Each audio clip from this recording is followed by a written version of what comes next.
Trish, what's good with you? What's up, Chris? How's it going? How's it going? Can't complain, man. I see we got some technical difficulties going on right now with the head um, hosting Manny out in LA, but so he left it in our hands. So we'll do the best that we can at the time. So Trish, first of all, hey, I saw your event in Florida, man, and I'm gonna be honest with you, that was dope. That was real dope. How many golfers did you have? So we had overall 160 altogether over the weekend. We sold out. We sold out to capacity and had a waiting list even. So we had a really great time. Diamond Life Entertainment and myself. We did the darn thing. We had a whole weekend, the big golf weekend where we had, I mean, it was everything. We had the hip hop. We had the first night was the basically the mix and mingle meet and greet type deal. Saturday was our scramble. Saturday night was the hip hop and R&B party, which was off the chain, and then we had the skins game on the Sunday. So we had a good time for all the golfers and the non-golfers that came through. Hey, I'm like my man Nino Brown in New Jack City. How can I be down? I got you. I Yeah, promise how you, I can I got be? you. Okay, okay. But Trish, you got some folk that are waiting in the green room, and you rallied them up. So I'll let you do the introductories. Absolutely. So we have an absolute treat this evening. So we have two amazing trailblazers in the world of golf.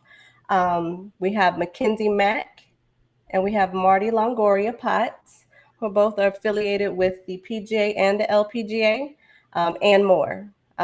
So we just want to bring these ladies on, and we want to thank them for joining us.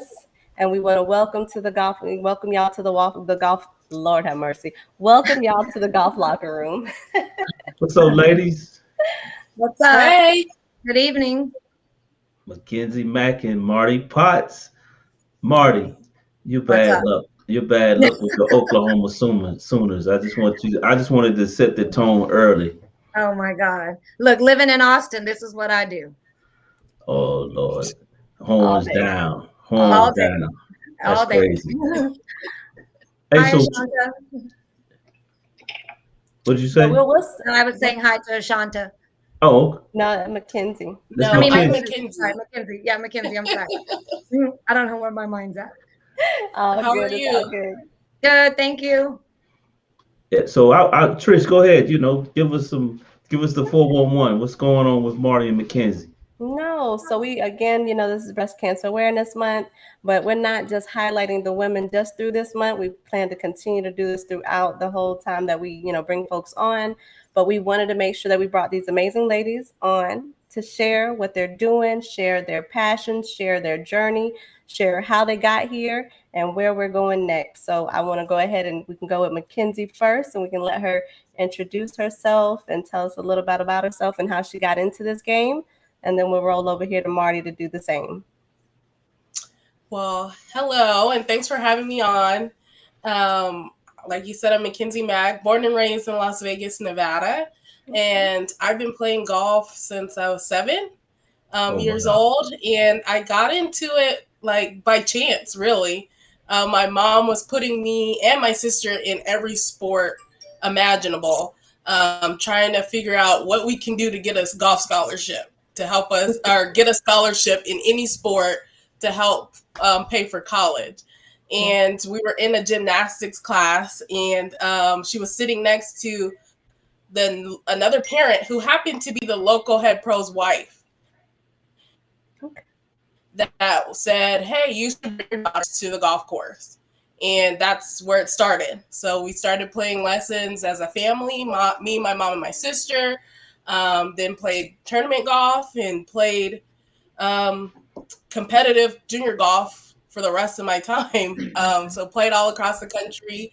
Was able to get a Division I scholarship to Indiana State University. My sister got a scholarship as well. So my mom loves golf. It's her Nice. favorite thing ever. And was able to get my master's degree while I was there. Was the assistant golf coach while I was there as Oh, well, wow. and decided I wanted to play professionally, right? That's every golfer's dream. So I moved to Florida to play collegiate professional golf, was on a mini tour, um, had some Symetra Tour status, played. And while I was playing, I was working at the First Tee of Tampa trying to make ends meet because everybody knows that playing professional golf ain't cheap. So while I was there, I fell in love with the kids, with youth, and their journeys. So ended up being the program director there and helping that chapter be the #1 First Tee chapter in the country. After that, got recruited to go to Memphis to start a chapter or rebirth a chapter that was there previously, which was a lot of fun too, a new community for me. And along those two journeys, I was able to get my LPGA certification and my PGA certification. So I'm the 4th African American woman to have the dual certifications. Wow. And so love teaching, love just sharing opportunities that golf has that people don't normally know about. Also, Golf Digest top instructor in the country as well. So while I was in Memphis, was able to saw opportunity at Callaway, and now I'm in Callaway. Now I moved to Carlsbad, California, and I'm in the leadership rotational program here at Callaway, and in loving this new journey, this new chapter that I'm on now. That's amazing. That's That is crazy. absolutely amazing. Ooh, that's I fire. know. It is. All right. And Marti, and you? What got you into this game, and tell us a little bit about yourself. I should just ditto what Mackenzie just said. But it was my father. I say Papa, who I was 10. I went out with him. He used to babysit us on the weekends, and really it wasn't but a couple years into it after that that I really took off. And so we were traveling the country all summer long. They did what they had to do to make ends meet, and I was able to go off to college and played college golf at Oklahoma, hence the horns down. Sifford. That's okay. That's another conversation. But and I too did all the traveling, the mini tours, the time. I don't even want to ask because you're not supposed to ask a woman's age, but I don't get offended. But I think I'm quite a bit older, maybe a little bit older than Mackenzie. So it was the Futures Tour back then.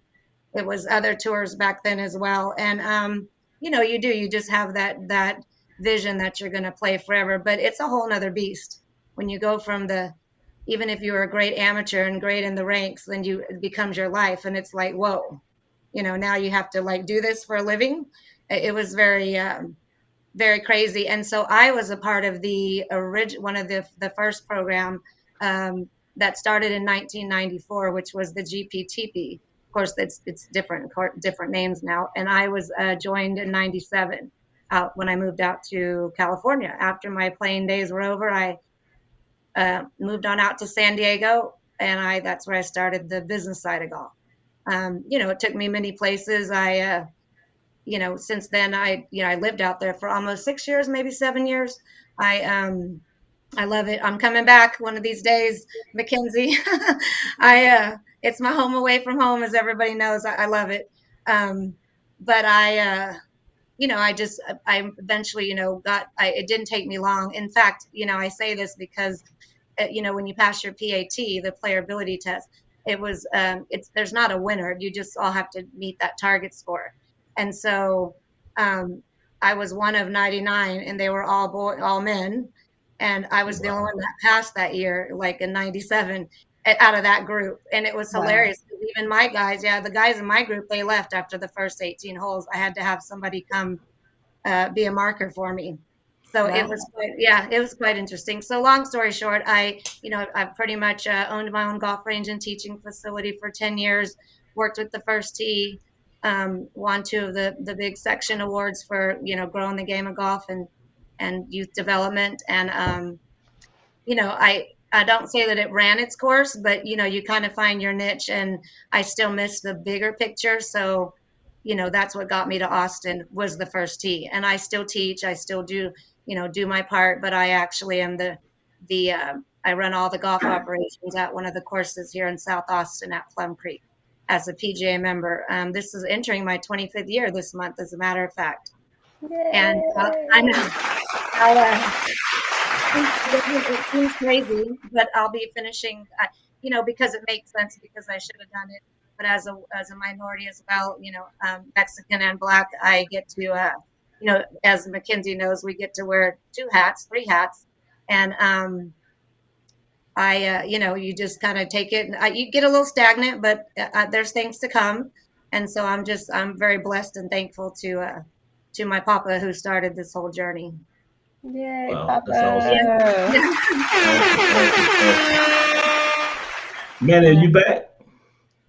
Well, first of all, thank you, ladies, for joining us. I'm half-ass back. I can hear. Oh, I just lost my speaker, but that's okay. The show must go on. I can't hear on my side. I need my ears back.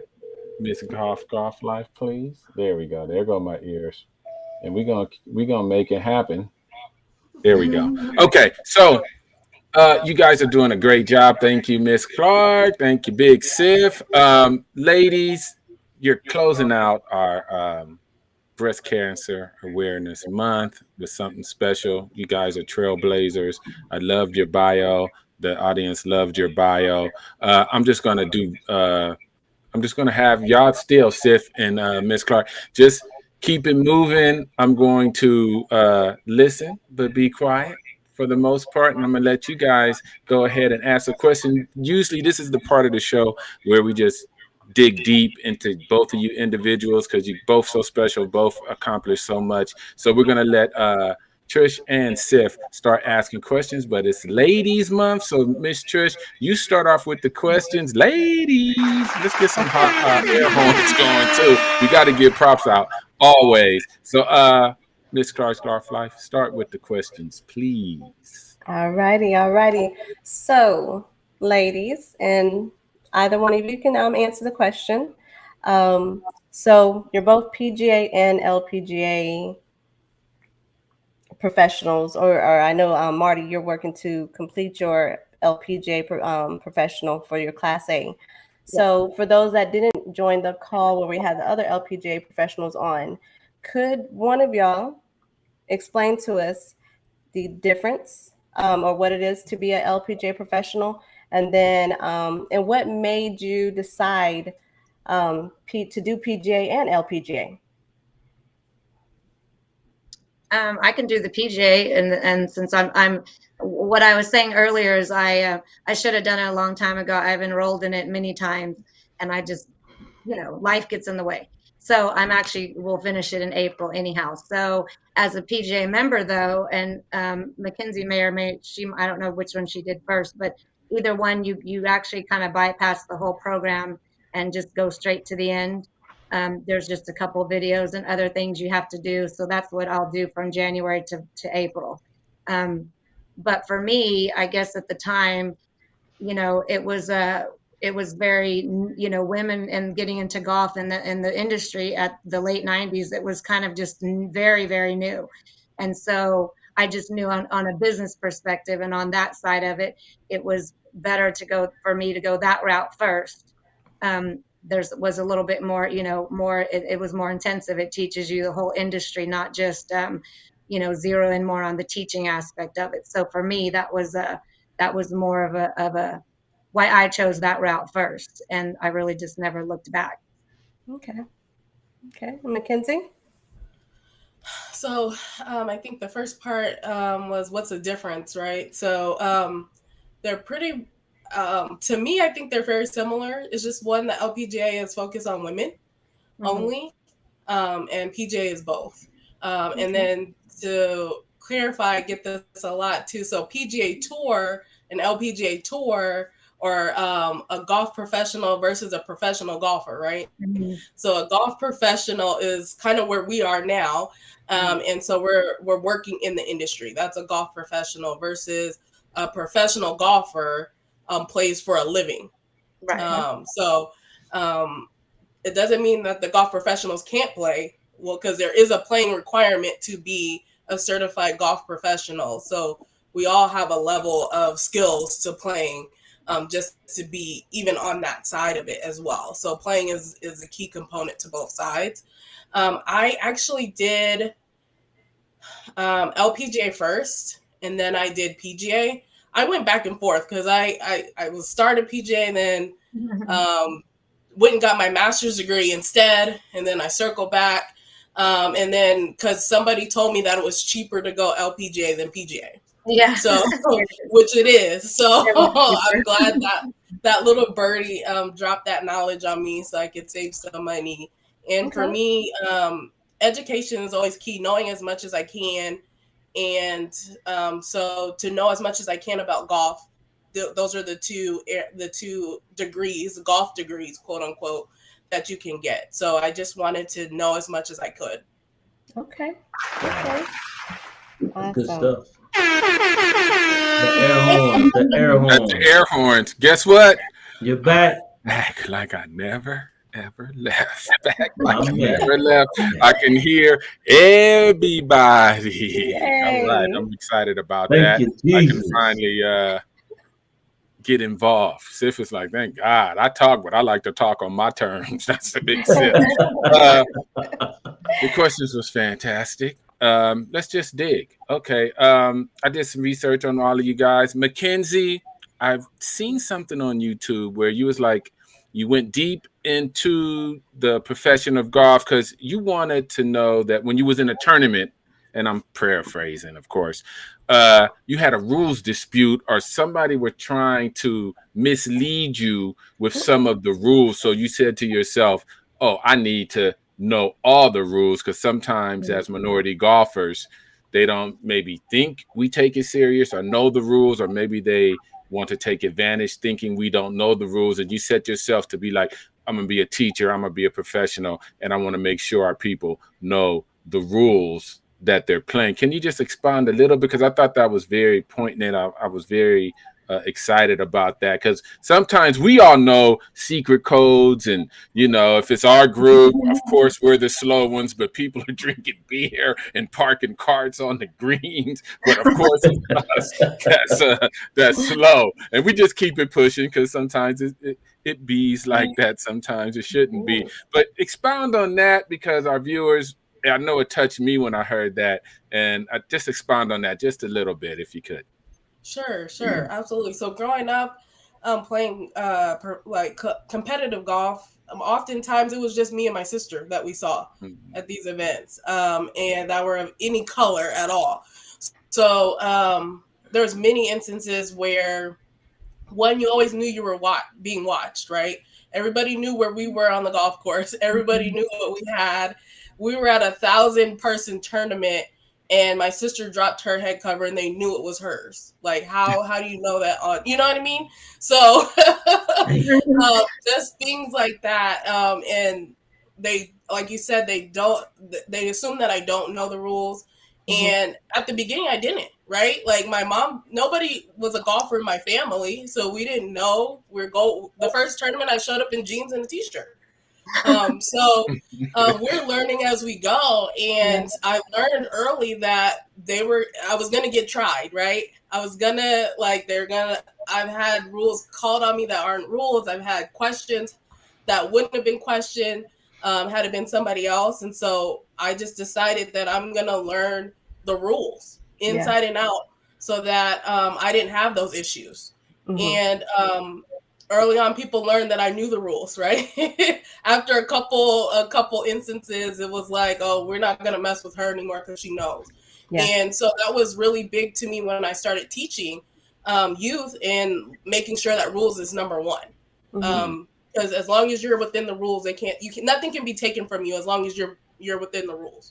So knowing what they are, how they can benefit you, which I see a lot, it's not just not breaking them, but they can help you and save you from situations. And so I just use that as a strength instead of a weakness. And I think it's key across the board. Knowing what you're stepping into before you get in there makes it a lot easier. Absolutely. Thanks so much. Mm-hmm. And so, Marty, a little segue into that. So, and Well, both you too, know but we what? put them Marty. Oh no, go ahead. I was going to say that she's right, and one of the things I was super big on was the rules. And most of these kids' parents, they'll tell you, if nothing else, you always know what kid was either in her class, in that I was teaching, because they know the rules inside and out to this day. And so it's kind of it makes you feel good that you did your part. Yeah. Very nice. Absolutely. Very nice. Mm-hmm.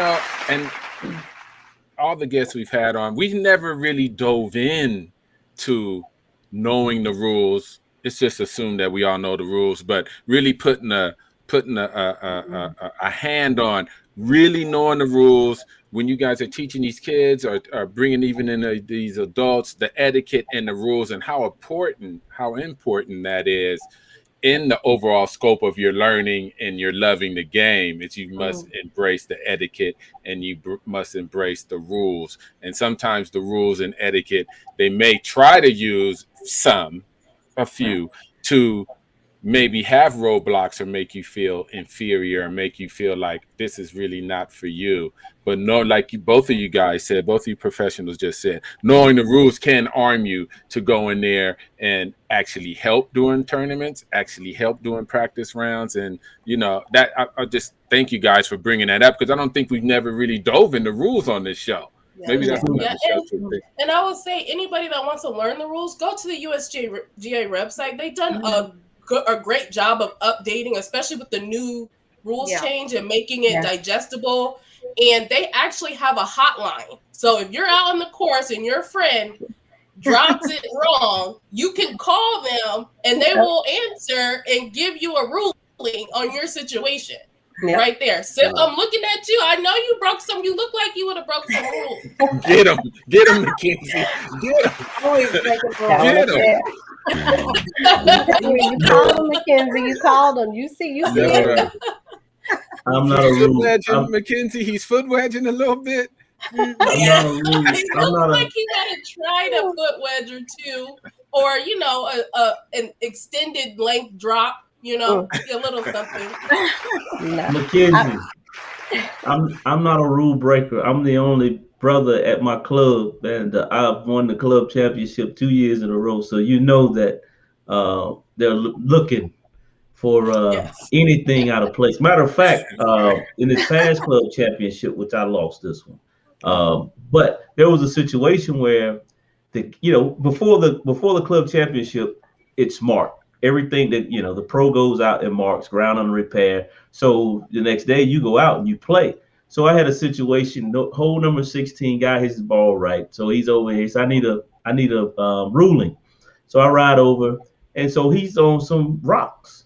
And I just told him, I said, well, I hope you got a damn good club fitters, because you're gonna take a couple of nicks out of that. You're gonna have to hit that ball. And so he got pissed off, and better than being pissed on, but you have to play the ball where it is. I mean, if it's on some rocks, you gotta hit it. If it's not marked ground under repair. So, but I think the most confusing rule for I grew up on the Chitlin circuit. So I grew up with the old cats under the tree at the Hustlers golf course. And I think the rule that everybody fought over is when you're on the cart path, which side to drop it on. I've seen people come to blows. No, man, it's nearest point of relief. It's right here. Da, da, da, da, da. I think that's probably the most drama that I've seen in dropping a ball as it relates to being on the cart path. So, but definitely, I agree with you. Rules are paramount, because you have to protect the field, even in a skin game. Everybody has to be playing the same game. And, if you got somebody that's, not putting it out or playing in the leather, and somebody saying that, well, ball in hand out, you have to play the same game, and you have to call the people out in your group that's not abiding by the rules that was deemed before the tournament, because you're cheating someone. Yeah. So I agree. I'm not a fudger. I'll take it back. I'll take it back. Not yet, Mackenzie. You can hold on. We're not. We're gonna see at the end of the show if you can take it back. We're gonna watch Sif. We're gonna watch Sif all show as we deep dive into the rules. Trish.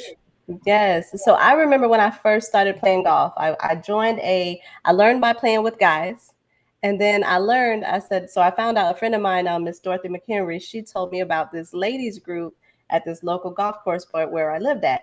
So I joined the little group and I wanted to play with ladies because what I was told is ladies have lady parts and certain ways of, hitting the ball and things to getting around these lady parts. So I said, okay, I need to get around ladies so they can tell me about how to get around these lady parts, right? And so I joined this group and I remember I could hit long off the tee, but I hit long and wrong. So this is a rules question, ladies. I would hit off the tee and my ball would go in the water to the right or left, whatever. So it go in the water. And this is, I think is before the rules changed to where they're at right now. But anyways, it go in the water and the ladies would tell me I hit 1 off the tee, 2 in the water, 3 out the water. I'm now hitting my 4th shot. Oh, and they trying to get your money. They got your money. That's a lot of strokes. You must have been playing in Afghanistan. I almost picked golf because of this. Because I'm like, there's no point in me playing if I'm gonna have to hit 4 out the water. It's pointless. I can't play. No. So obviously, I learned that was the wrong thing. But because of that, and it hurt my heart because I'm like, I joined y'all ladies to learn. And these heifers was getting off on me and winning the skins money. Was it intentional, Trish? Was it intentional, or they didn't know? Oh, okay. The ladies are actually more competitive than men. Like the men are gonna be nicer to you if you play with them than the ladies. The ladies are coming for your throat, and they're gonna do it with a smile. So you gotta watch them. That is true. The men are actually nicer. They have a heart. Yeah, I was told about one. I asked the rule, and we were playing, and like it wasn't like a deep tournament, but it was a competitive one. And I asked the question. I said, I asked the ruling because I didn't want to take an extra stroke or whatever. And so and again, I'm new into this game, and it was a friend of mine. This woman was a friend of mine. I thought, well, anyways, I asked her. I said, so what about this? And she said, well, it's against the rules to ask questions of the others on the court. I said, oh, okay. Well, they seen you coming. Oh, you know what I know. You know how I used to always explain, because it was so easy. Just you hit it in 1, act like you're taking it out in 2, though you're really not going to go get it out of the water. But you hit it in 1, take it out in 2. Now you're hitting 3. Like it was just that simple. So I don't know.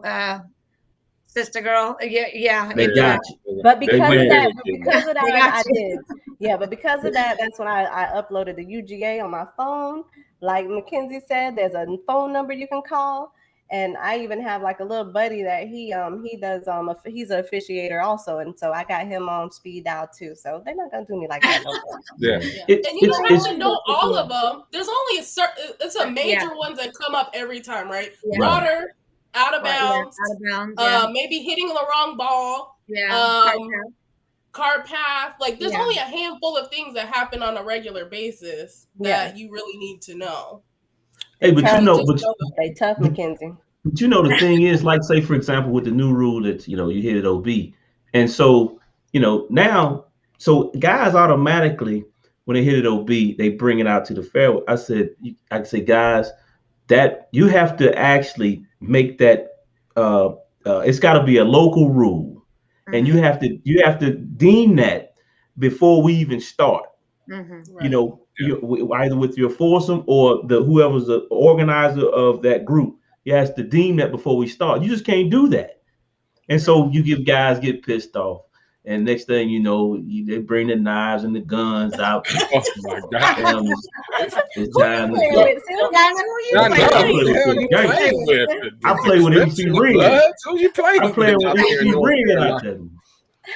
Well, I run a golf league, and we play that when they enacted they let us do the new rule to speed up of play. We have a variable of handicaps from 5 to 26 or 7. So we initiated if you're gonna, we gave them a choice. If you're gonna take the distance, 2 to the fairway and keep it pushing. If you go OB on your second shot, no more going to the fairway. Just you re-hit from where you are, because it's just easier to re-hit from, even if you're in some stuff, you know what I mean?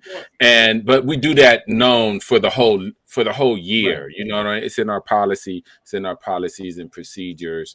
We play a little winter rules. When it, you know, Cali, it's not bad. I'm in LA, you know, but we play a little winter rules. But all that stuff is in our policy and procedures. All that stuff is known before you hit your first tee on the first month of our tournament. Manny, if you hit it out of bounds twice, you need to put it in your pocket. Yeah. Well.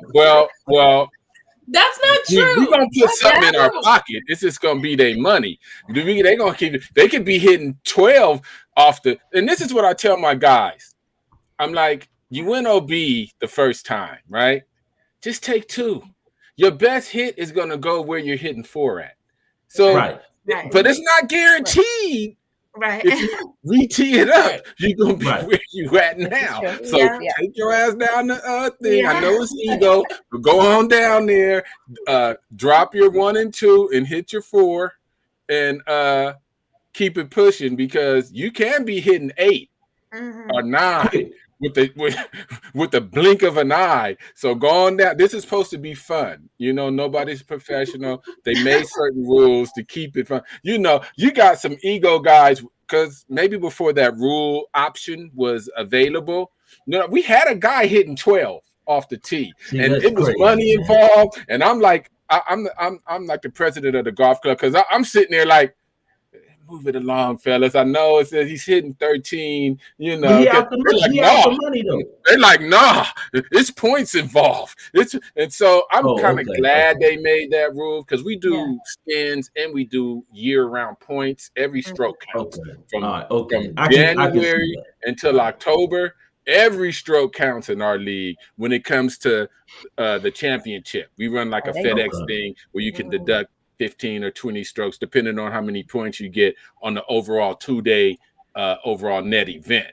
So in January, month 1, they like, oh no, he hitting 24 off the tee. He hitting 24 off the tee. So I'm glad they did that, and we enacted that to make sure that doesn't happen. Like, nah, you know, we're still actually trying to have fun. We don't want to hurt you January. Yeah, that's serious. yeah. That's over $100 championship. What are we doing? I tell them, put it in your pocket before you hurt somebody. Well, we just all trying to have fun, but some of us get serious. Mackenzie's from Cali, are living in Cali now. And this is for the whole group too, because I'm getting sad. You know, I'm seeing a trend, and Marti too, because I'm sure you travel the same circles when you were out here. There actually is, and maybe it's just me from being out here, they're trying to kind of take our golf from Palm Springs and move it to Vegas. And I'm very sad about that. I see that trend. And I know it's a few reasons why they're kind of trying to do that, because of volunteer statuses, and Palm Springs is getting older and less. As they get older and younger people come, they're not golf fanatics like they used to be. Right. You know what I mean? And they're having some water issues right now and this. But any of you guys can, and you know, for the tour, for the LPGA, I understand you got to follow the money. It's a business, and it's got to be competitive, and they want TV time, and that's just, you know, that's what it is. But I love that Palm Springs was a golf mecca. Oh my God, it's my all-time favorite place. Mine too. But I see it moving to Vegas. I like Vegas too. I like golf in Vegas too. They gouge us because we're not residents, but I like golf in Vegas. What do you think about and just leading up to that? Where do you think the state of the game is for women's golf, and we can dig down deeper, and minority women's golf? What do you like? What do you dislike right now? What are you excited about right now? What do you know? Anyone can answer, or both, please. Mackenzie, go ahead. Oh. I'll follow you. I started the last one. You can go. Shoot, I don't even remember what the question is now. No, Oh, what are you excited about women's minority golf? And you what know do you what? don't like about it right now, too? Well, Well, I mean, for obvious reasons, I probably don't like what everybody else likes, but it is evolving, and that is really a great thing because I too was the only brown girl out there for many moons, and you know, it's just nice to see there is more involvement. There's actually more. It's not just like, well, let's just try it. They're actually trying. They're sticking it out. You know, it's a sport. I remember when I used to go to Houston a lot and help at the first tee up there. Some of my students were up there, and so you know, you get to know the families, and they bring you up there. And I'd volunteer. A lot of that's for my education hours. And even then, you know, this was, you know, I don't know, 10, 15 years back. And it really has, it has definitely evolved. There's a lot more, but there's obviously a whole lot more that we could do. But it is so nice to see there that it, you know, as opposed to nothing, you know, nobody like in the years before, it is really has come a long ways. But then again, you know, we're a long ways off. I enjoy seeing all the, you know, the minority, especially the little girls. You know, you get a kick out of it and they look up to you in a sense, or, you know, so if nothing else, that really does, you know, warm my soul to see, because when I say I was probably one or two back then, that you know, it was a very slim pickings. So it is, we're coming. It okay. just, we're getting there. Yeah. Yeah, I think that it'll be a lot more in a few years, right? Maybe 5 years or so. I see it in junior golf. I see a lot of more minority female young golfers. So they're getting introduced to it earlier. I think our communities just learning more about the opportunities that golf can afford. So even if they're not playing themselves, they know that they need to get their child involved. So I think that it's evolving, and we'll see the effects of that in, you know, later years. Like me, for example, I was at the first Pebble Beach for first tee. So I'm like in that first generation of first tee. So you won't even see that the benefit that first tee has done to the industry for years to come. But I see more reach out to me, you know, and so I see it coming. As far as women that are already grown, like grown women, we just have to get out there. We have to get out there, and where, you know, it's always too hot. It's something, right? We got to get over that because we're missing opportunities, right? And I love to see the organizations that, you know, bring more of us together so that we see like-minded people and you know, like-minded events. And I know, Trish, you do a lot of events like that to get people out. And I think we just need to keep doing that and showing up. Because the more we show up, the more these big organizations will support, right? Absolutely. If it's only one or two, they're not gonna. So it's not enough for them to jump in, right? But the more we show up, the more we say we want to do this. I think the more support we'll get from the industry, and we're seeing that as we're growing. I like Nice. Yeah. I like You guys, both Mackenzie and Marti, you guys are tenured in your field. I guess the question that I have for you, being in the industry, and it's, you know, some people will call it a double whammy. You know, first you're minorities and being females, and predominantly white man sport. How did you have to prove yourself? I mean, because I know Marti does a lot of. I mean, she's at that golf course 24 hours a day. And Mackenzie, just listening to your bio, you've climbed the ladder. You guys are at the pinnacle, and not female ladies golf, but golf in itself. So, what kind of opposition did you guys face climbing that ladder? Yeah. I feel like we still get it, right? It's not over. She said they begin doing it. It seems like it's all the time. And for me, you know, Tricia and Siff kind of know me and know my personality.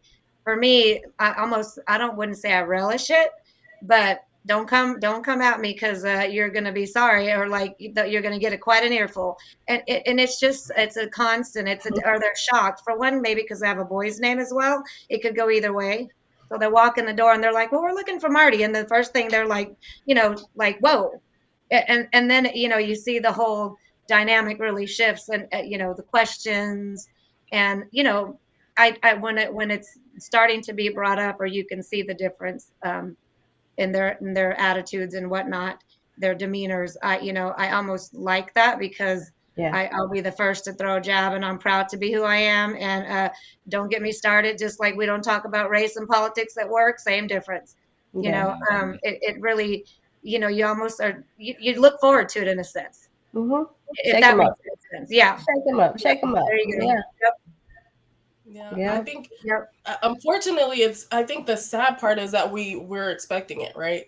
Like we know it's coming, right? Mm-hmm. That's the sad part, right? Still to this day, if I go and I went to a golf course and asked for, because LPGA members get member rates at places, and I was like, hey, what's the PGA rate?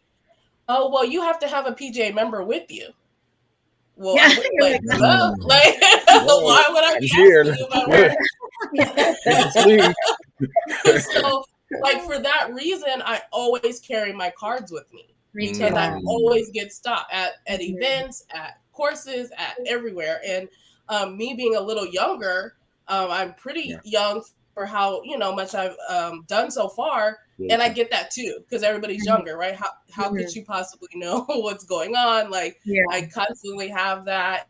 And so you just automatically know, okay, I need to say these things right off the bat, like, so that people approach you correctly, right? So they're not out of pocket. Make sure you have your credentials up, right? You have your credentials up, so they know right away. Like I know, like I already have an idea of what I'm talking about, right? There's no question. I'm not the cart girl, which I've been asked, many of times. I wouldn't mind being the cart girl. So you get asked, do you play golf? Like all of these things, you get all the time, and you have. Unfortunately, we know it's coming, and I think I'm sure Marti does too. She knows right away what to say or how to come in the door from the beginning, right? And I'm glad that you mentioned your name, because my mom made sure to make my and my sister's names unisex off of the rest. So when I registered for tournaments, a lot of times my name was on the men's side of the score sheet. And so I get that in business now, I get, hey, Mr. Mack, and they're expecting a male. So I think that kind of helps us too, right? Because they're willing to talk to us. It's a shock. We both know when we see them, like they're going to be shocked. Yeah. And we wait for that, right? We wait for that pause. It does. It happens all the time. They're just like stunned. I'm like, oh, I'm her. They're like, oh, it's funny. Right. But going back to carrying the card all the time. Well, and this is where that whole, as Sif just put something on his Facebook the other day about the white privilege, and Mackenzie knows, in the PJ, you have to actually, there's a lot of code of ethics. There's things that you have to follow. We can play, we can go to, at least, yes, she knows she can too, but we can go to any PGA event. The only one you can't go to and bring guests rather, is the Masters and the US Open. You buy tickets, but you're typically allowed 4 guests with your PGA card. If you had a spouse, they have a card as well. But you're supposed to call in advance before you go play anywhere. 9 times out of 10, it's obviously you're not going to pay to play, but you don't just show up in the door. You've got to call in advance 24 hours and then bring your card. Every Monday and every Thursday, we have the same skins games. And these guys come from Austin Country Club and some of the others. And they're like always shocked. And I'm like, listen here, I'm shy of calling them out of their name, but I got to bring my card, do my ethical duties and call. You're going to do it. And one guy constantly is telling me, and his card is green, ours is blue, which green means there's an associate. They're still not finished. He has the nerve to even whip out that green card, and I just look at him like, Hold on, buddy. Yeah, no. There's something real in my Questions for pocket. you. You're still on a temporary basis. And they always say the same thing. Well, we just didn't know we were going to play. Yeah, you do. You've been playing here every Monday and every Thursday. Oh. Yeah. But Damn. so there's some of that goes on, and that's probably never going to change. Damn, And I Marti. can Marti appreciate probably that, very right? Be pissy. consistent across Go the ahead. board, right? Yeah. It's when you're inconsistent is where we talked about being welcoming and inclusive. That's where it becomes not welcoming, right? When I know that my counterpart who came in right before me, there was no issue, right? Exactly. And now I'm holding up the line. So if you had carded everybody, it wouldn't have been an issue, right? Like that's the standard, that's the policy, that's what we're gonna go with. So it's just about being consistent in that. And that brings welcome. It makes you feel welcome or not welcome right off the bat. Mm-hmm. Mm-hmm. So we have to do better as an industry in that regard. That's true. Yeah. Now, do you think systems and industries are made up by people? So it's worse or as good as your people are is as good as the industry and the systems will be, unfortunately. We can say golf is trying to be diverse and have inclusion, but if your people are trash, then it's going to be the golf industry is trash, because the first people you see are the people. People make up industries, people make up systems. Institutional racism, of course, is a history and a given, but digging down deep, it's the people that make the institutions. So the PGA or the LPGA can say in inclusion, diversity, and we know they're trying, but somehow they got to reach their tentacles into the actual folks. The folks is what we got to deal with, not the people in the office. They can put all the decrees down they want to, but if the folks get back in the lunchroom, it's like, did you see that memo? Yeah, we just that memo. The folks got to remember the memo. Right. The folks need to be like, I got the memo. I'm excited about the memo. Let's implement the memo. Not, we're going to put that memo in the freezer and forget about it. I don't know if there's so much of that, though. I'm not going to say there's not bad people in the industry, of course. But there's a lot of good people and a lot of people that are looking for the right answer, right? They want to do right, but don't know how to do right, right? Yeah. And I always compare it to like Aunt Jemima, right? We asked for social justice. We asked for police reform. And what they did was took Uncle Ben's and Aunt Jemima off the shelf. Like, nobody asked you for that. So, so I think that people in the industry want change, and it's about what is the right change, right? Listening to the communities you're trying to reach and asking them, what do we need? What can we do to help you, right? Yeah. So that when they're spending these dollars, which they are trying to do, that they're actually impactful. Right. Yeah. And that, like you said, with the people, and that's where a diverse boardroom matters. Right. And so that you have people that can reach those markets, right? That have connections to those markets, so that when they do send that memo out, it's going to something impactful. I think they're lost right now trying to figure out what's actually impactful, Yeah, but and I don't disagree, Mackenzie. Matter of fact, I think you're onto something, because I have conversations with some of my colleagues who ask the questions, what do we need to do? What can we do? But here's the thing, though. They ask, what can we do? But the decision makers, what they do is they do what they think we want, and they end up fumbling. It's just like you go down to the local park and they got a bunch of damn frisbee. What's that? The damn frisbee things. Yeah, the frisbee. We didn't ask for that. That's something that you want. That's something that you wanted and felt as though that it would be in good faith just to beautify the park. Well, we didn't ask for that. So I think anytime that if you have decision makers making decisions, and just not in golf, just in general, You need to have a lady that's on welfare at the table. You need to have a man down the street on the garbage truck is at the table. You have to have all the stakeholders at the table and listen to them in order to make the decision moving forward. Right. Definitely, definitely, that makes sense. Yeah. Just like you said, a diverse boardroom, a diverse whatever who makes the decisions. Then it ain't no memo because it's a little bit of what everybody wants or needs. Yeah. I actually feel that, and even in my earlier years, it's almost you were like a token because to be a woman, but then as the times have grown and changed over the years, then you're a minority woman, so you're actually like you're like a token. Like, well, dang, we better we need to they need to have somebody like that in their operations because it looks good, or kind of going with the trend, but you're almost like a little diamond in the rough in a sense. Yeah. Definitely. And we go on about this stuff too on the show a lot, and and we're not one-sided too. Our people need to get out there if they choose to. Can't make nobody come and golf, but if they so choose to, like you said, Mackenzie, having people in the boardroom can actually tell the truth and maybe explain it better in the boardroom. Like,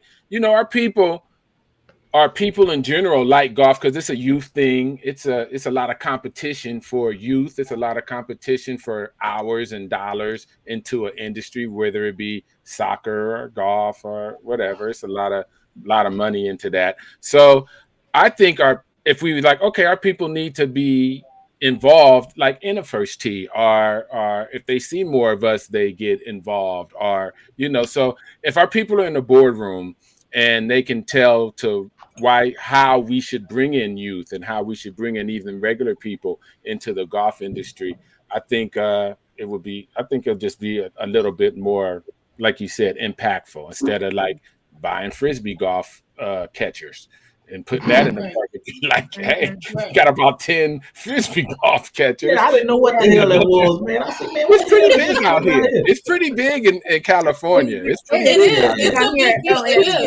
It is. They're serious. Oh yeah, they're dead serious. It's crazy. They're dead ass serious. Yeah, but you know what? Where I'm from, man, cats wearing Timberlands and Jordans. You ain't out there throwing no damn frisbees, man. In Cali, hey, it's dead serious. It's huge in California, and it's huge here in Austin. Everybody's weird, as they say down here. And oh my God, everywhere you turn, they're doing that. They're playing. We're not doing it, Sif. We're not doing it, Sif. No. Hey, it took me 2 months. It took me 2 months to figure out what it was. I thought it was a sprinkler system. You haven't seen the soccer golf, the foot golf, then? Oh my God, our first here in Austin. I haven't seen that. And it's more foot golfers than it is actual golfers. When I first got to the first tee here, because I was shocked. It's a 9-hole facility. It's called the Harvey Pennant Golf Campus, and it's a normal 9 holes. They're just no par 5s. And in between there, they have the foot golf, like 2 or 3 holes, per one length of the normal hole. The flag is there. You just make your way around it. I'll never forget, after I was there about a week, one of my best friends is here. And so she's like, come on, I'm going to come check out the first tee. So we're like, okay, let's take a soccer ball and we'll take our clubs, and we're going to try it both. Oh no. Man, I damn near pulled my hamstring and every other thing. And I was like, it's the craziest thing. And they're serious, like serious. Like you would be serious over a putt. Oh yeah, it's the same. The way they kick it, the technique, and I'm like, we're not doing that, Sif. We're not doing that, Sif. We're not bringing that over this way. Y'all keep that on the West Coast. And I've watched some frisbee golf. I get it. Now, do I think that will bring in more golfers, which we all want? I don't know. Will it make maybe the facility that they're playing at more profitable or more inclusionary? Because I think that's what they pretty much, they could care less if it's golf, foot golf, or frisbee golf. They just want bodies, which I get it. And they need bodies to make the train go. But I've watched it. If you go on YouTube, hey, I'm telling you, they will throw them frisbees almost 300 yards around a corner into one of them little baskets. And that's crazy, man. That's crazy. And there's different frisbees, so you can't. You don't have just one. There's like the driver, like there's just like real talk. There's different frisbees. They come with a backpack of frisbees. Yeah. It's They're like Like a smaller golf or bag, weighted. for real. Yeah, they're like weighted Yeah. to not go, or I don't know. Oh, It's wow. crazy. Y'all don't play it. Y'all played it before, had you, Mackenzie and Martin? I do with the kids. Oh. I'd rather hit golf balls, but I have with the kids. Yes. Okay. Nice. It's not Nice. easy. Like, No, you think it's it's hard to not. hit a ball No.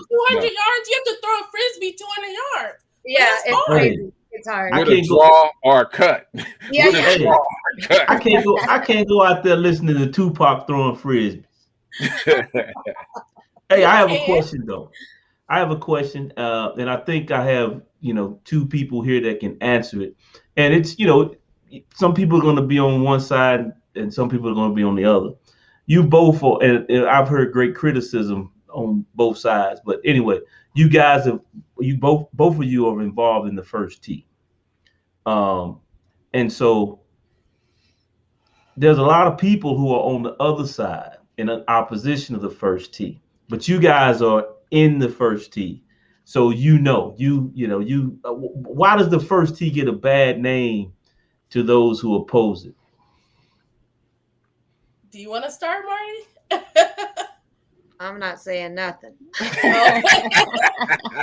happy to I'll go because I love the first tee. I'm gonna say that right off the beginning because they open doors for me and they continue to open doors for others.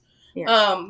I think it's become where each individual chapter has become different, right? Okay. So there's a national vision, right, and mission that it's like a franchise. Like each chapter gets to run it however they want. So in your particular neighborhood, that first tee ED, executive director or program director, may be doing things that you don't support. Right. Is it the whole organization? Absolutely not. Right. The organization as a whole is still, trying to do what they're trying to do, is bring more into the game, make it more accessible, with scholarships, equipment, funding, all of that. They're still doing that. But again, I think chapters have gone away from that individually, not as a whole. And I can only speak for the one here. It's you're in Austin. It's the capital of Texas. The wealth here is incredible. And the money, I'm not sure where it's going, but there's a ton of it. And it's not what it used to be. It's still 90% white kids and wealthy ones. It's not what you thought this was supposed to be when it first started years ago. Minorities, underprivileged, all those things. No. And unfortunately. And it comes down to money. So, it comes down to money at the end, right? And again, it's chapter based, right? At my chapters, it wasn't that way. In Memphis, it was more, it was like 70-30 Black to anything else. And then I know here in California, it's probably more Hispanic than anything else. So every chapter is different, but it does come down to dollars. The reason that you see that, because though typically, those kids are the ones that are paying the full fee, right? So it costs a lot of money to run a first tee, okay? Hundreds of thousands of dollars for salary, for equipment, for all of that. And so if you're scholarshiping everybody and don't have any grants and money coming in, they go under, what you've seen. If you look at the numbers, chapters have gone under because of that.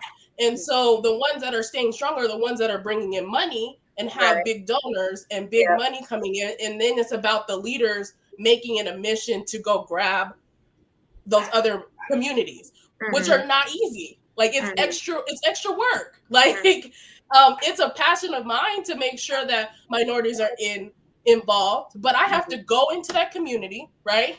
I have to go in and drag them out because it's not basketball. It's not football. And I feel comfortable doing that. Everybody doesn't feel comfortable doing that. Like I feel comfortable going into, an at-risk school and say, hey, we're going. Get the bus, and I can relate.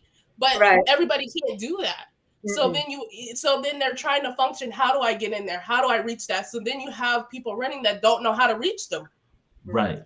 But that's you don't know how to reach them. So that's why it's important for us to be instructors, to be those teachers, because I always say this, we always go to these schools and say, hey, it's not just for white people, but you have the white instructor. Does that make any sense? No. Yeah. But I think it's important for us as the ones that are playing to be those new leaders, right, in the industry for them, so they can see new. Again, it's just about who's in that circle, right? Like, that's my circle. I feel comfortable doing that. A lot of people do not, and I can't blame them. You know how to reach your people, though. But and here's the thing: you know how to reach your people, and that leads back to the first question I asked, is that, or the statement that I made is, when you have a system and people make decisions for other people that don't look like the other people. So, you know, when you get in that bus and you go into inner city, you gotta make sure you got some damn hamburgers and hot dogs on there. The first thing, everything I did, we had food. Every single thing. That's like, hey, that's right. You got that. Yeah, you just can't say, hey, y'all, we need y'all to meet over here at 5 o'clock. Right. Well, and I think you have to. But that leads to us stepping up. We have to step up as leaders, because if they're looking to hire an executive director that can reach that market, where are they at, right? Like, if you look at the pool, we have to inform our people, because we're educated. We can do it, but we have to let them know that there's opportunities in this space and people are looking for them, and this is it's somewhere they can be. Because the golf industry is not on a whole lot of our radars, right? As a place to work, as a place to get into, as an industry. So we have to continue to share that information, that golf is a place where you can grow, and put it on your list of places you want to work, because they need more of us. We're working with these groups, just like they have the initiative for Black male teachers, right? Because they relate. It's the same thing. We need more LPG. There, like I said, I'm 4. There's 8 PGA Black women. 8 out of 29,000. Okay, so for the whole world, how are we all going to teach all of those people? We need more people to be teaching and to be growing the game, so that we do see ourselves. It has to be. I don't know how we communicate that everybody can't play basketball. Right. Well, I'm passionate about. I'm very passionate about this topic, because I advocate for inner city youth, and we've had several programs, literacy programs and things of this nature. So, and I think anytime that you go into an urban inner city, first of all, and the one thing white people do in particular is they go into inner city and they go straight to the kid. Well, where we come from, your mom, what the hell you doing talking to my child? So you have to figure out a way to go talk to the mamas and the daddies. No different than a college coach coming to recruit your kid. Because if you don't move the mom and dad, you damn sure ain't gonna move the kid. And so I think the approach that we take sometime, or the approach that they take sometime in trying to recruit our kids to come on the other side of town, they need to have people like Mackenzie, Mack, Marti, Tricia, Manny, that understands the dynamics, what goes on in our communities. Right. And we have when to be in those spaces. Yeah, go ahead, Marti. Sorry. No, it's okay. And you probably felt the same way when you left. But I'll never forget that Saturday I was leave. That was my last day, because I was, you kind of run its course. So I just went down the road to a bigger establishment. But oh my God, the parents were so sad. The kids were so sad. It was so cute, and it was so heartwarming. You realize you made a difference, but at the same time you feel sorry for them, because there's some that really grab your attention, they're and because you got to get on their level, you got to talk to them. That one kid, Solomon, would come 30 minutes late every Saturday, and after a while I'm like, Solomon, dude, he was 6. And his dad, it became funny after a while, but they liked that you just got to get on their level, but I'm on their level, so it's not hard for me. Like, dude, Solomon, come on now, class already started 30 minutes ago, and grab their little hand and take them. But when I left, it was like, she can't go, no, nobody has that bond and know how to, kind of interact with them. Right. Unless you've been there, you've experienced it. Do you understand it? Right. Right. Absolutely. And all my kids know that I've ever touched or talked to know that they're my kids for life. So Yeah. I still talk to them now, and help them now, because that's how I was in my urban junior golf. It was Valley View Golf Association in Vegas. And I still talk to them to this day. They still are like, "Hey, are you good? Like, what's going on?" Yeah. And so it's a village, right? And so I try to be that village for others, especially since my family didn't know anything about golf. Like I said, we went to the golf course in jeans and a t-shirt. My mom didn't know any of the rules, right? So my mom, and you know, like you said, you don't mess with Black people's kids. Yeah. She came to the golf tournament. Why are you messing with my daughter? I'm like, Mom, you gotta calm down. Yeah. So I just tried, and even getting into college, it happened, but we didn't know the steps and the processes, right? So I try to share that, and that's why I created the book directory, so that is a list of all the opportunities that people don't think about. But I try to help as much as I can, because somebody wrote in the chat, knowledge is power, and that's really what it is. I think we're missing the information. Yeah. It's not that we don't want to, we don't know. Yeah, how to. We need to know the how to. Yeah, absolutely. Or even know it exists. That is true. Yes. Does it even exist? And so it seems that, just in generally speaking, you know, it is work, and it's hard work, and we probably, and like you said, it's not like the head can bring down a decree and say, this is our mission, this and it, but it does go to each individual chapter. So depending on who you ask is depending on what kind of answer you're going to get about the first tee, to be totally honest. And we've done this long enough. It as a whole, it's the only golf organization that like employs the most minority people. Period. Across the board, right? They have the most minority juniors. So as much as you don't like, they probably, some chapters are probably not all the way on the mission like they should. As a whole, it has changed the industry, right? It has moved it forward. Well, that's dope. And you have to look at it as a whole. And I always, number one, tell people, if you're going to donate to an individual chapter. Do not donate to national, because it never comes down. No. Okay. So we didn't know that. Make sure you donate to a chapter that you like, or the leadership is doing what you want, because they do need everything they can get. So donate to the individual chapters for sure. Thank you. Thank you for that. Or even to that one specific kid, or you can, like she said, there's policy you can, and on behalf of that one kid, so that he can come to the summer camp, right. Yeah. And you can't do that. I know first tee chapters are going to hate us, because the last thing you want as a nonprofit is a dictated fund, but you can do that. And then they're obligated to use that money for that specific designation. So nice. The organizers don't like that. No, not at all. No. If too many do that, that's all right. Come on, we need to know. That's the need to know things that we need to know. That'll kill the top. Yeah. Well, but don't hate on them. Don't hate on them. They're trying. They're trying, and they need more of us involved. They always need volunteers. So if you don't think they're doing right, volunteer. You know what I mean? Like step up and be that connector piece, because it's a connection that they're missing. So be that connector piece, and help that way for sure. Nice. Yeah, somebody just said, I always like to know where my money goes. Me too. Yeah.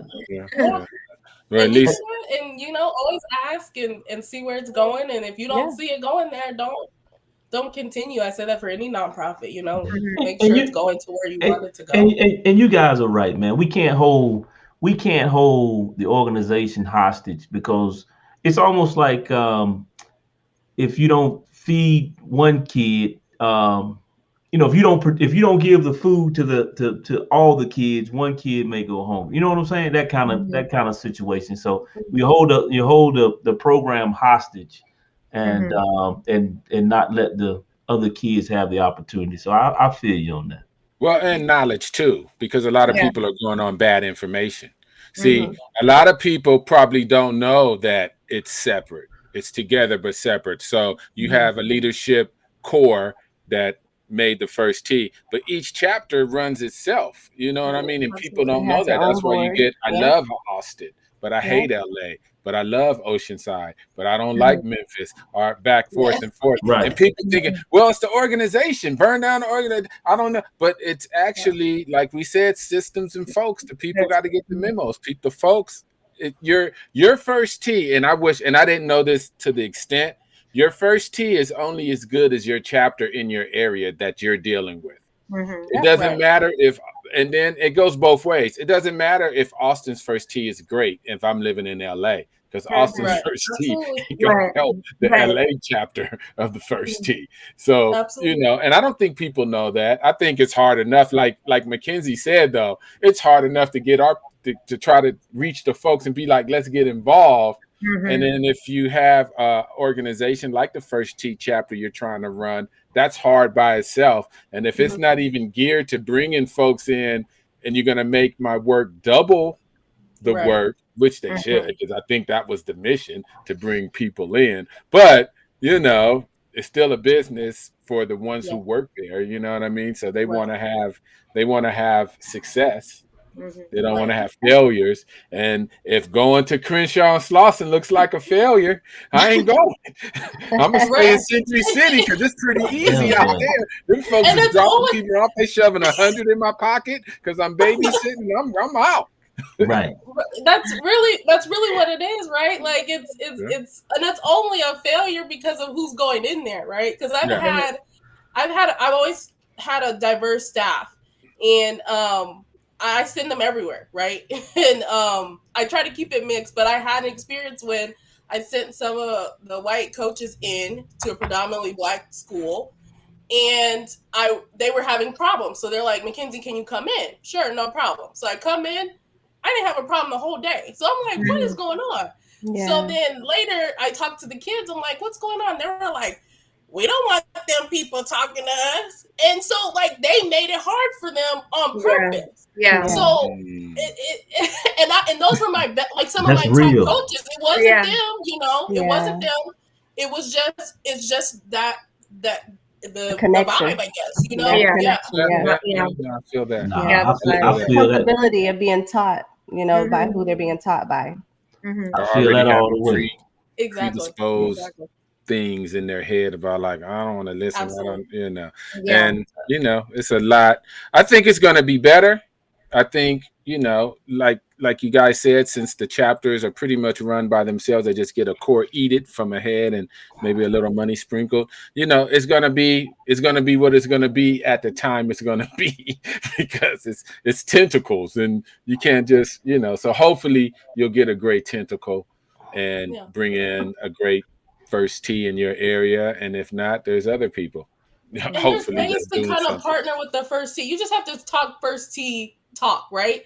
So first tee one, they need money, right? They need equipment, and they need numbers. So if you go to a first tee like, I have 50 kids, right? Or I have 20 kids, what can I do with them? That's numbers. They have to hit numbers of how many kids come through the door. So right there, they're going to be like, oh, okay, like what can we do with, now they want to work with you, right? Now because you have something they need. And so use that as well. When you're, you know, maybe they may not be as good, but maybe you go in there and say, hey, I have these kids. I want them to get into golf. How can we get them in here? You know, what do we have to do?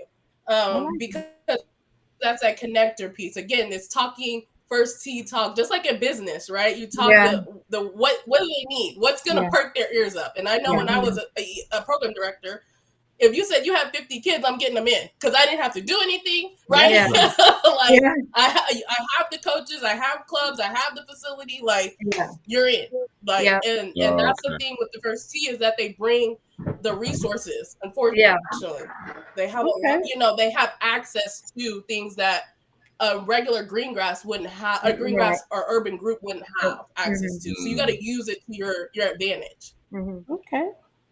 Sounds we used to have bus loads of kids after school and whatnot. To the numbers, we get ranked on how many numbers they get in, and so you meet your marks. You're now a low level chapter. and now nationals may revoke your charter to even be a first T chapter. Yeah. So Because of the numbers. so bringing in kids is helpful, like to any chapter. Okay. So I get that, and that's a good incentive, and it can also breed foolishness. I just got to keep it 100, trying to get the numbers. I'm not speaking for everyone, of course. They're individual. No, that's true. No, definitely. It's true.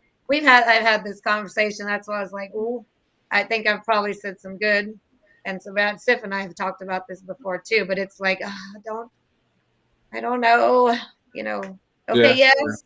Okay, there's days when you're like, ooh. And, at the end of the day, though, like she said, it's something. Numbers. It's a business. It's a business, but it is something.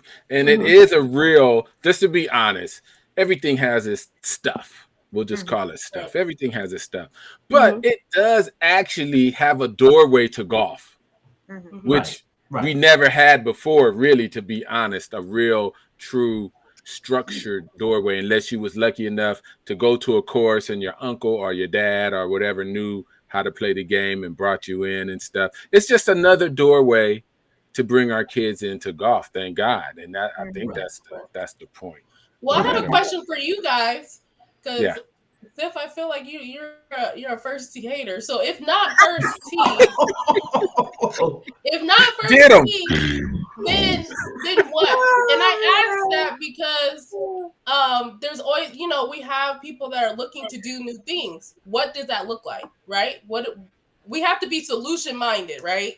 So if it's not working, what does work? That's my question. Well, the thing is, Mackenzie, I'm not a first tee hater. I'm a neophyte to all of this. I'm in a large group, in a large golf group, and I'm gonna tell you, Tricia's in there, Manny's in there, and Marti's in there, and we'll add you. Are you in the Black Golf Alliance, Mackenzie? Of course. Oh, I'm sorry. Well, I don't see you getting information. Yeah, I don't see you. But if you notice, in probably when sometimes the topics get kind of hot, but you had people, for days arguing about first tee, and so I was a neophyte to it in terms of how it worked and this, that, and the third. So you had about 1,500 on this side, and you had about 1,500 people on this side. So I'm not a hater of first tee. I'm a commentator. I'm just trying to get the answers and co-host the show. But the thing is this though, to answer your question, you talk about solutions. Sometimes, man, when we create programs and we create a template, and then we want to delve out the template to sub organizations to follow the template. All right. Now, the thing is, every master key doesn't work to every key doesn't work to every door. And so sometimes if you have an organization that's under, you have a sub organization that's under the umbrella of an organization, sometimes the methodology has to change. So when the methodology has to change, because like Manny said, you don't know what I'm dealing with right here in this area. So I have to come up with different methods in order to recruit kids, or I may have to get social services in, or a therapist, or what have you. Does that violate the organization's bylaws or code of ethics or et cetera, et cetera? So in some organizations, they say, no, you need to follow step 1 through 20, and that's it. And so those organizations sometimes fail because they don't give some people the latitude. And I'm not saying to go way outside of the box, but I'm just saying to work within the box with some of their personal skill sets and strengths to make that organization better. Okay. Yeah. On that, I'm seeing people in the chat talk about programs across the country. So if they're 501c3, the We Are Golf has a grassroots grant. Please apply, because that is what the grant is for, to fund. I see DC on the green. Fund all those grassroots that don't get the fundings that a first team may. So it's for you.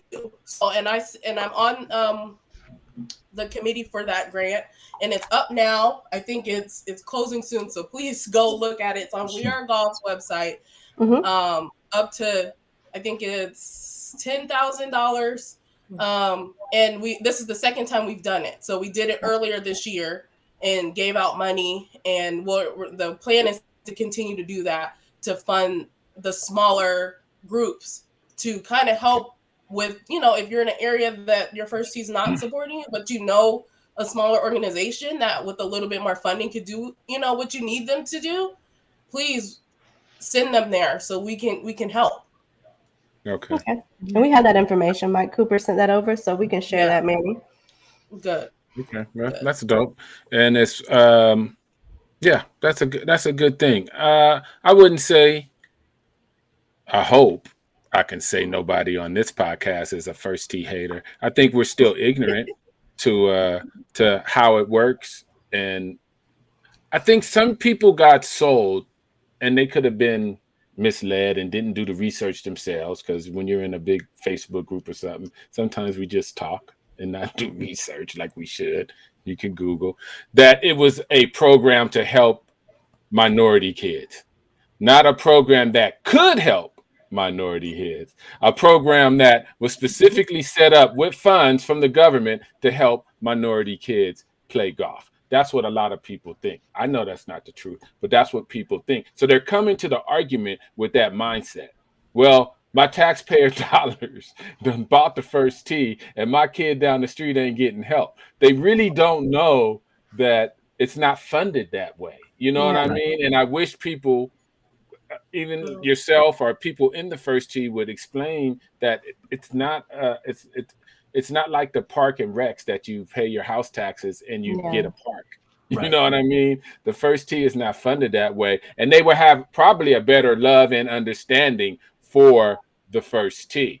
A lot of people, I believe, and I've heard, I don't argue with them or not, because it's just, if you're thinking that it's a government funded program and our kids are getting cheated again for the federal dollars, then I can't even have a discussion, because you're so far off, and I'm not versed in the first tee and how it well enough to convince you or to tell you the truth. So I think, again, like Sharita just said on the chat, knowledge is power. And I wish people that are in our Facebook groups and other groups would have the information. So maybe, because we're big donors. We can be donors. Our people in our groups love golf. Our people are gainfully employed or have businesses and have extra money to golf and travel. We have extra money to donate also, if they get the right information. I guess you got to seek information. You want to seek knowledge to get wisdom, but some of us don't. So sometimes we have to give it up. How would a show like this, we're a podcast, how can we be a better conduit to give better information about the first tee? So we want solutions. What is our role in conduiting it, giving real information to our listeners and our social media followers? How should we go about doing that, or how can we go about doing that in a better way? I think what you're doing right now is helpful, right? You're going to have listeners come in, having experts come in and share that information. Now, I don't know what we can do about some of those chats that happen in that in that group.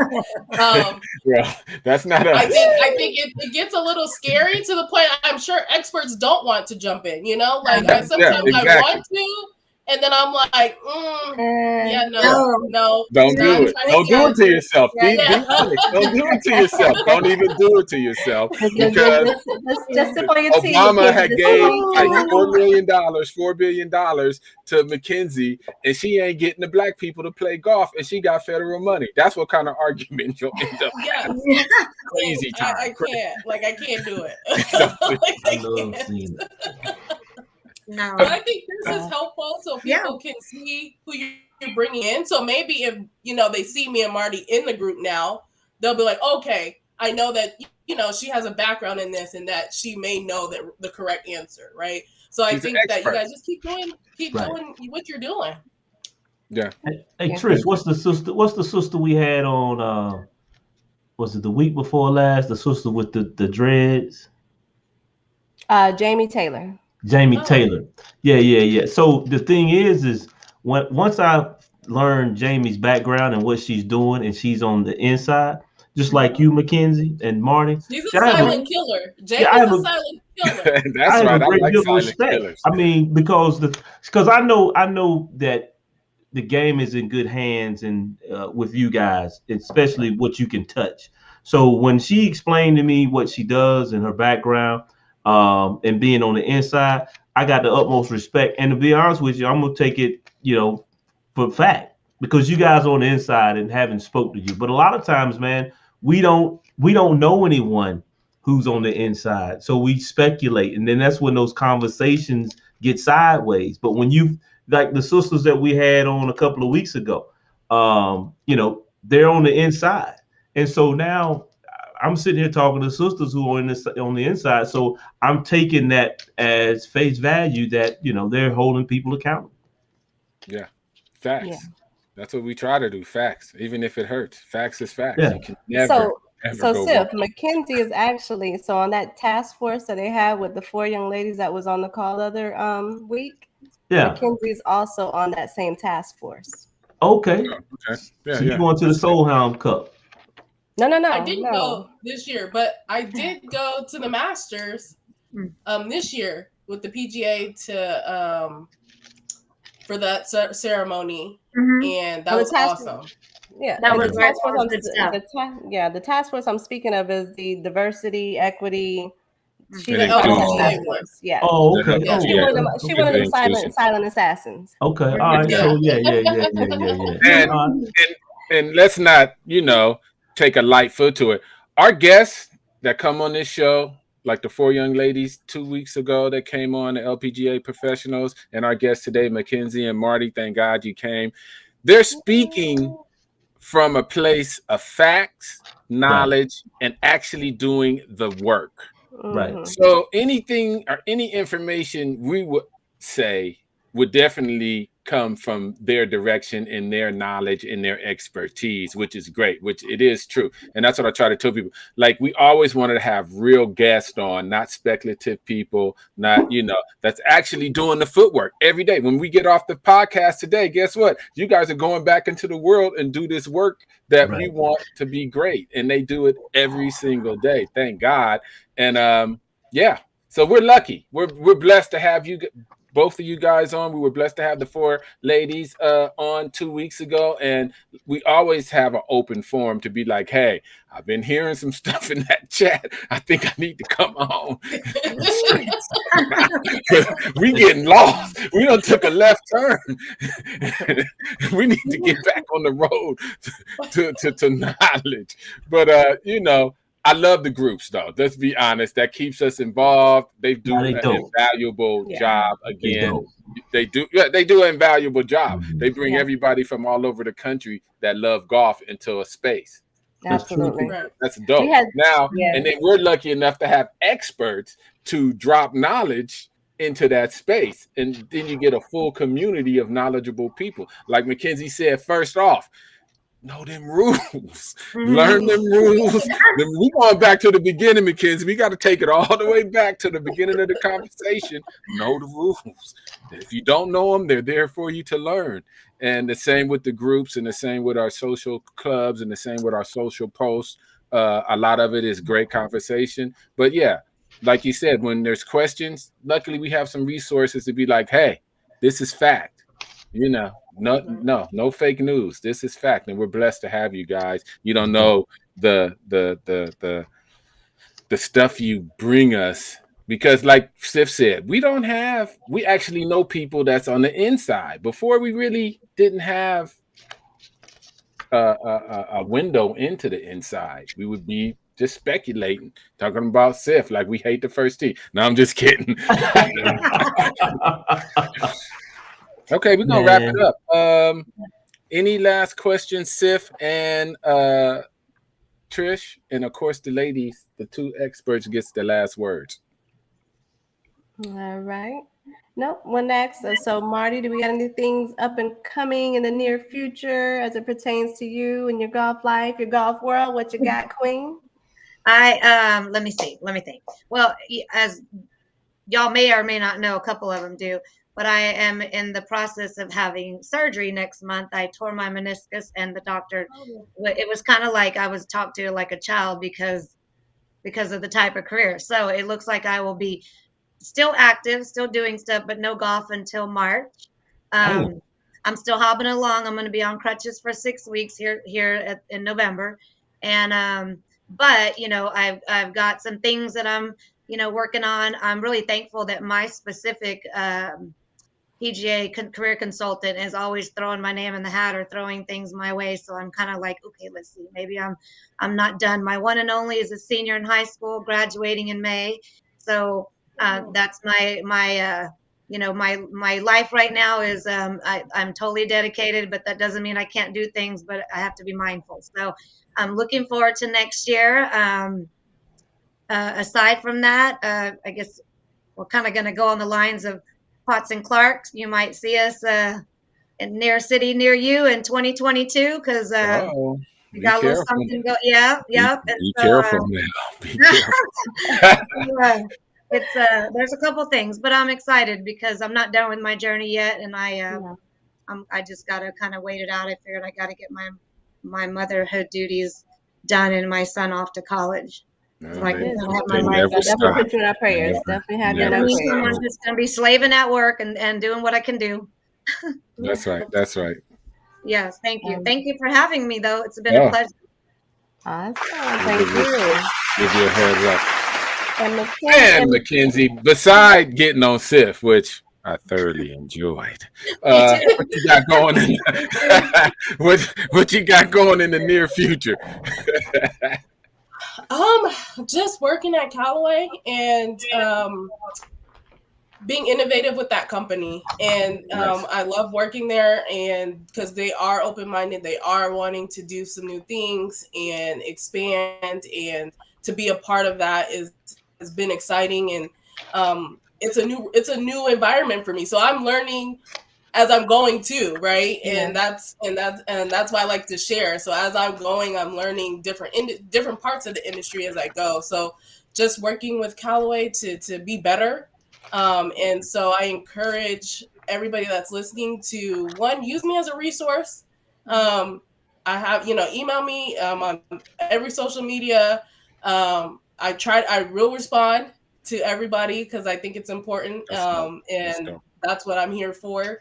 And as I'm working with Callaway, we're always looking for new things. So, even if you just send a flyer, doesn't mean we're going to do something or I'm going to do something. But the more we know, because it's different time periods and different things that go on, it may align. So just like I'm keeping you guys in the loop, I ask you keep me in the loop. Yeah. Keep me in Absolutely. the loop. So, Mackenzie's going to be my go-to. Of course, it's not a secret. If my son, his top school choice is USC, and so I'm over here like, yes, because then I might move. I've always said I would move back to San Diego or Southern Cal, given that opportunity, and it's not a secret. So I'm like, this could be my chance. So I'm like, I'm coming your way, perhaps. Good. Callie's in the house. That's right. Callie's and Rico Evans in the chat and saying three strokes. I'm gonna tell you right now, I don't give strokes. If you're gonna tee it up, you need to man up and play straight up. Now I will play from your tee. I will play from your tee, but we're even. We're even. Mackenzie. Get him. Get him. We got to love that you get him. Get them all. Get Siff. Get Rico, because they go back and forth. On a side note, Callaway's a dope company. Shout out to Callaway first, because they're a dope company. They've always been, well, I don't know always, but since I've been around golf and playing golf, they did a dope expose, even when Scarface. And they did when no one was reaching out to hip hop and golf, they were doing that. You know what I mean? And I just don't want to leave that on the table, that they're new to doing well and new things and for the future. And so just shout out to that company. They've done some pretty dope stuff. Look out. Our sisters over there now. So definitely. My first clubs was a Callaway. My first driver, the Big Bertha. Good. Yeah, they do support like the Muni documentary that they did, and they support Skyview. in that Love tournament. And Stephen Curry is a big ambassador for the brand and does a lot with his organization.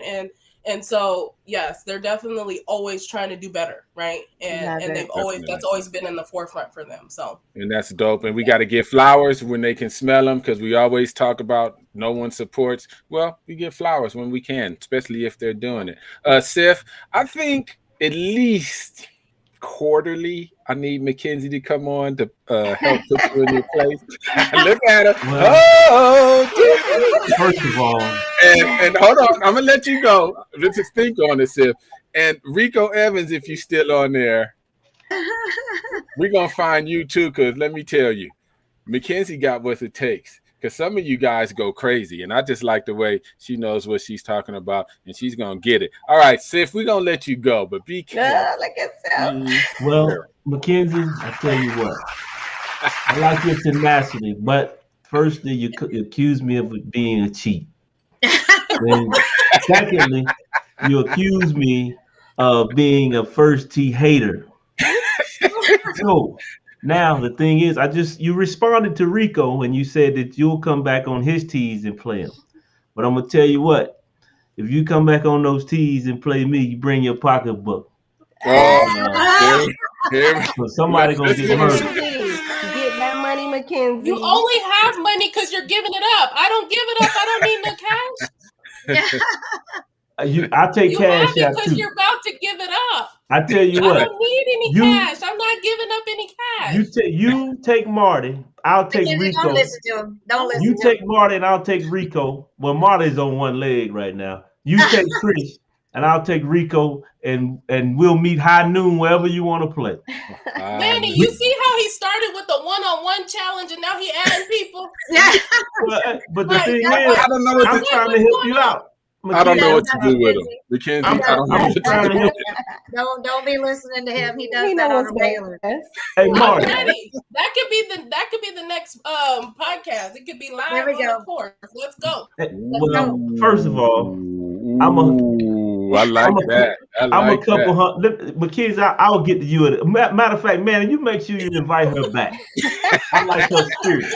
She don't need no invite. She already know. Marty and Mackenzie got open door. They come on when they want to. When they want something, they can come on whenever they want to. Once you go on, don't be trying to get a root free drop. Because I know the rules. Don't be doing I don't do that. From no man hills and whatever else, people come up with. And none of that foot wedge either, because That's I'm like Al Davis of the Raiders. I just win, baby. I just win. Hey, and Manny, don't bring Marty back because she's bad luck. Her Oklahoma Sooners. I took Oklahoma Sooners. They were favored by 35 points. And what do? The Kansas. They go out and win by what, 10? Hey, a dub is a dub. I already told you that. Well, I wasn't betting on the dub. I was betting on the line. Well, I'm sorry, because you know what? I was kind of shocked too, but it's okay. You can be mad at me. That's all right. I was betting on the line. Hey, but Mackenzie, Martin, let me ask you a question. Now, and if someone hits their drive 260 yards, where should they be playing? We're going to be in. Don't answer that. Don't answer that because we'll fight. Don't answer that. Where should they be playing? You can play from wherever you feel like you're comfortable at. Oh, man, come on now. We gambling. And on that note, we gambling. And on that note, it was a pleasure. Well, okay, are we going to throw in the age thing? Because when you get to these golf courses, the older people want to play from the yellow, even though they hit it a mile. If you get to the golf course and put your $100 in, if it's a lady, Mackenzie, if it's a female, and let's say she's in her early 40s, and she's talking about herself. The tee box, which doesn't matter. What tee box should she play from? Well, if she's an amateur, have a rule, right? Men play from what tees and the women play from another tee. So she should play from whatever tees they designated at the beginning, regardless of her skill level. What you say? Hey, like Bird and Mack say, that's some bull. That's some bull. And on that note, Thank you, ladies. You're always welcome in the golf locker room. Such a hater. Don't listen to Sif. You come when you want to. You got the keys to the door. You come whenever you want to. Want to get some stuff off your chest and some promotion off. Sif, you can. I'll play where you are, Sif. You don't have to worry about where You I'm. making a mistake. You making a big mistake. Right with you. You making a mistake, Right with you. Mackenzie. You making a mistake. Challenge. I see all those credentials you got up there on your border there. When you come back there with the monster, you gonna go home and say, "Daddy, I've been had bad." My money's on Mackenzie. I'm not worried about it. Your money dead too. I'm not worried either. I'm not worried Again. I'm gonna leave my You purse guys at are home. wonderful. I ain't even gonna bring it. That's what I do. I always show up with no money because I just don't plan on losing. You got a car. Hmm? I'll be driving your car back to North Carolina.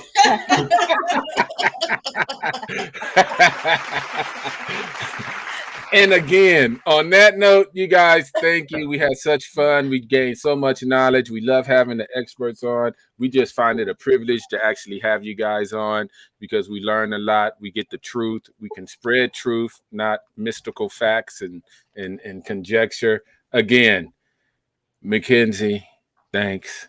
Marty, thanks.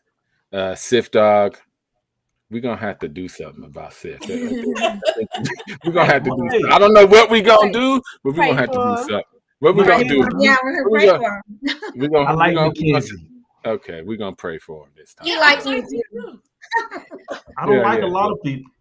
Yeah, we all like Sif. Don't get your We love feelings hurt Sif. if you didn't. That's right. Again, thank you guys, and to the people out there on live that's been chatting with us. Thank you, Sharita, Rico. Let's get some shots out. We don't do a lot of shots out. Douglas, Sharita again, Rico, Sharon, Christian. We're gonna give y'all a shout out because y'all part of the show too. Thanks so much, and we are out. Thank you.